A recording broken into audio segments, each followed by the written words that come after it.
Hi there. Have you ever looked at your bank account and felt your stomach sink? That tightening in your chest, the racing thoughts, the quiet panic whispering. I'll never get ahead. The worst part of it all. The world's not helping. Headlines blare market crash. And AI job takeover. It's like abundance is a myth. Guess what? You're not alone. But what if God himself spoke directly to you, unveiling the shocking secret to your money struggles? In this short video, let God's exact words reveal why you're trapped and how to unleash divine source energy for abundance. This isn't just advice, it's the word of God. Want the life-altering answer? Stay glued till the end for the divine truth that could change everything. Money stress is suffocating millions in today's world. People are juggling bills, praying that their paycheck stretches, but it never seems enough. Maybe you're dodging debt collectors or watching AI snatch jobs, wondering, will I ever get ahead? It's not just you. People everywhere feel trapped, hearts pounding, dreams fading under the weight of not enough. That's right, the pressure's relentless. Gig economy apps demand endless hours, inflation eats your savings, and social media flaunts lifestyles you can't touch. You're hustling, 2 jobs, side gigs, cutting coupons, but the math doesn't add up. You feel like you're running on a treadmill, exhausted, going nowhere. You want abundance, not this endless scramble. You're not lazy, but you feel blocked. But what's holding you back from the wealth you deserve? Let's uncover the divine truth straight from God's words. What if I told you that our very idea of money, our pain around it, our fear of not having enough, comes not from money itself, but from a misunderstanding? Today, we're going deep into a journey with the divine as we dive into a question many of us are too afraid to say out loud.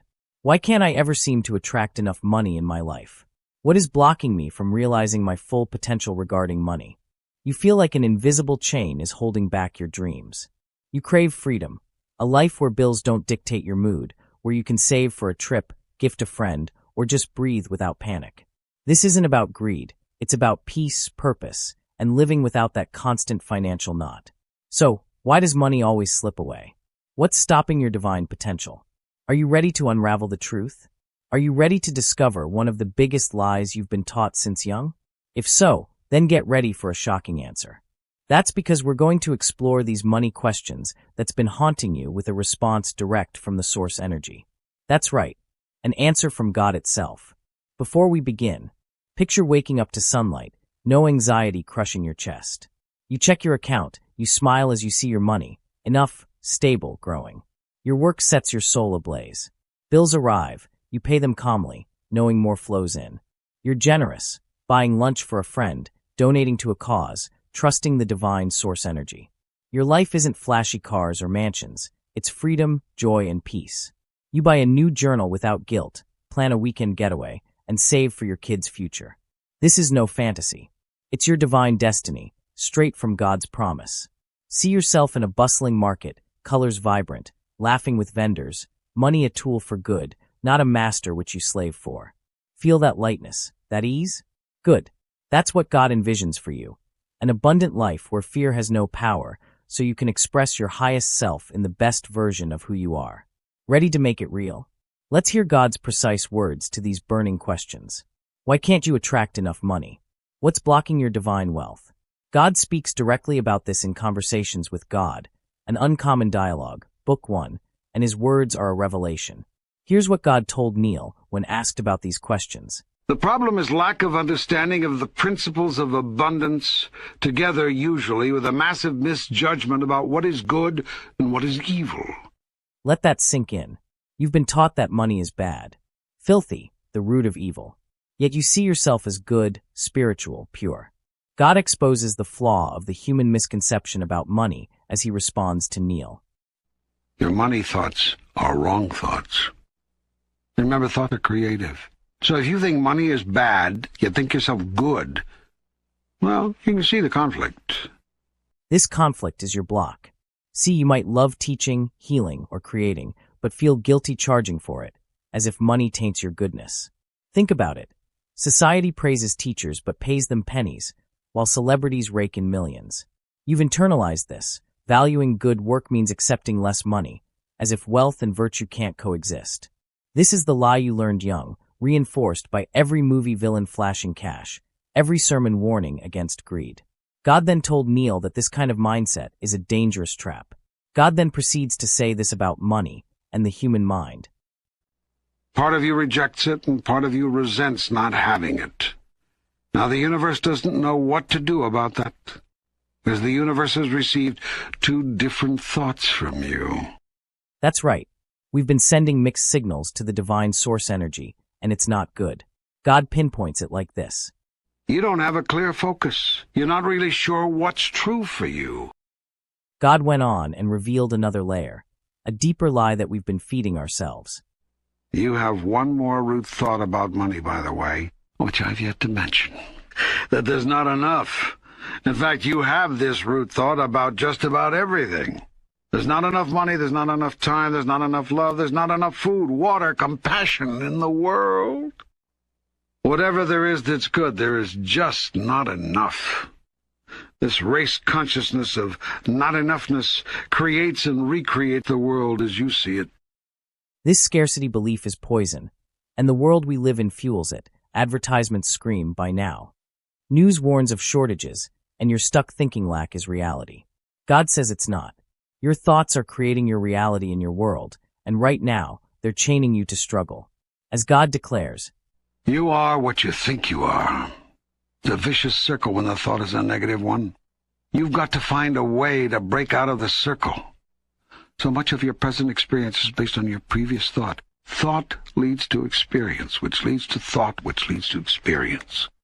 This can produce constant joy when the sponsoring thought is joyous. It can and does produce continual hell when the sponsoring thought is hellacious. The trick is to change sponsoring thought.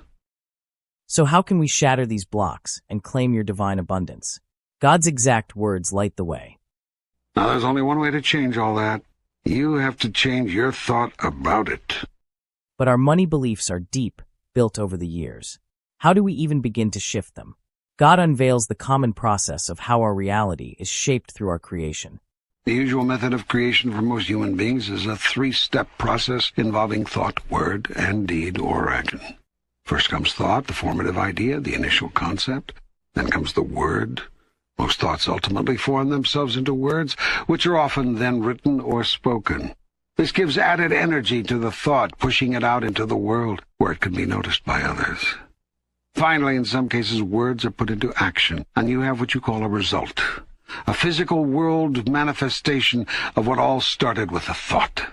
Everything around you in your man-made world came into being in this way, or some variation of it. To change your money blocks and the way we think, God offers a radical twist. The most rapid way to change a root thought or sponsoring idea is to reverse the thought, word, deed process. Act first. That's what we should be doing. Do the deed that you want to have the new thought about. Then say the words that you want to have your new thought about. Do this often enough, and you'll train the mind to think a new way. This is the divine blueprint. Deed first, then word, then thought. Here's how to apply it to your daily life. First step, act abundant now. God shared this in his conversation with Neale. The first thing to do is reverse the thought, word, deed paradigm. You remember the old adage, think before you act? Well, forget it. If you want to change a root thought, you have to act before you think. So, the next time when you see a homeless person begging, help out instantly, before fear kicks in with a mindset of lack. This act rewires your mind from scarcity to plenty. Try it. Tip generously. Buy a small gift for someone. Act as if you have enough. Speak abundance boldly. Say aloud, "I am abundant," every morning. Write on your mirror, "Money flows freely to me." God says your thoughts have the power to create, and your words amplify thoughts, sending them into the universe. Speak as if abundance is already yours. Redefine the way you think about money. God explained this about our usual view on money. Your own root thought about money is a prime example. Your thought about money, it is bad, runs directly counter to your experience. It's great to have money. So you have to run around and lie to yourself about your experience in order to justify your root thought. You're so rooted in this thought, it never occurs to you that your idea about money may be inaccurate. What this means is that we need to stop calling money evil. Money is source energy, a tool for good. See money for what it is. Take away your old ways of thinking and align your thoughts to attract more money in life. Start seeing money as love in action. After that, we must shatter scarcity. Replace "there's not enough" with "I have all I need." Write 3 things daily you're grateful for: a warm bed, a kind word, a sunny moment. Gratitude aligns you with joy, not lack. And when you are feeling thankful, you're telling the universe that what you've always wanted has already been made manifest. These beautiful words are a divine wake-up call. Your money struggles aren't destiny, they're thoughts gone astray. We need to realize that we're caught in this never-ending trap, rejecting money as bad, fearing there's not enough. But remember, you're a creator. A very powerful one at that, wired to the source energy of abundance. This is God's message to you. You are what you think you are. It's a vicious circle when the thought is a negative one. So let's break that cycle. Act abundant, speak plenty, and trust the divine flow. Money isn't your enemy, it's a tool for your purpose, your joy, your freedom. Picture living without financial fear, giving freely, and thriving in peace every day. Feel it like it's already happened. That's God's ultimate vision for you. Did this divine revelation resonate deeply within you?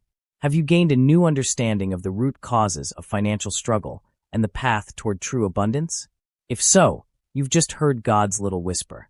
Tap that like button to affirm your commitment to this shift. Subscribe for more profound insights and practical guidance inspired by the divine source. Share this video with anyone you know who is seeking financial freedom and a deeper understanding of abundance. Ask yourself this: what is the one action you will commit to taking today to reverse the thought-word-deed process in your relationship with money? Share your insights and intentions in the comments below. Together, let's spread God's divine secret. Visit our links in the description below and embark on your very own dialogues with the divine. The universe is ready to lift you. Start today and claim your abundant destiny. Your prosperous, joyful life begins now. Go out there and make it yours.